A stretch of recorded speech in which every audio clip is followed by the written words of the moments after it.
Kwa niaba ya mkurugenzi mtendaji Lazaro Twange, nipende kuwapa habari njema wateja wetu wa mikoa ya Lindi na Mtwara kwamba kwa mafanikio makubwa ile kazi ya ufungwaji wa mashine ya kuzalisha umeme kwa njia ya gesi asilia ambayo ilikuwa ikiendelea katika kituo hichi cha Mtwara 2 imekwenda kwa ufanisi mkubwa na imekamilika, na hivi tunavyozungumza tayari mashine ile inafanyiwa majaribio kwa ajili ya kuendelea kuangalia ufanisi na namna gani inaendelea kuwahudumia wateja wetu. Na nipende kusema kwamba hivi karibuni tutaizindua rasmi mashine hii hapa mkoani Mtwara, na hivyo basi hii italeta fursa ya kuweza kuongeza nguvu ya uzalishaji wa umeme katika mikoa ya Lindi na Mtwara.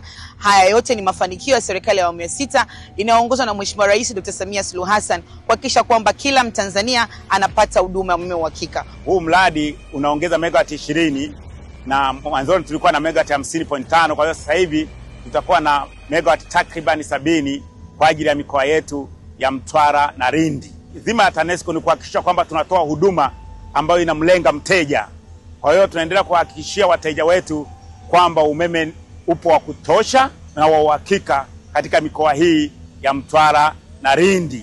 Toka mashine ifike hapa, muda ule wetu tuliotarajia ni kwamba labda mwisho wa mwezi ndio tungeweza mashine kufanya kazi, lakini tumewahi kuliko muda ule husika. Kwa hiyo kwa ujumla mashine maendeleo yake ni mazuri. Viwanda vije Mtwara Kuchele, wasiwe na wasiwasi kuhusu swala umeme. Mtwara iko vizuri kabisa. TANESCO, tunayaangaza maisha yako.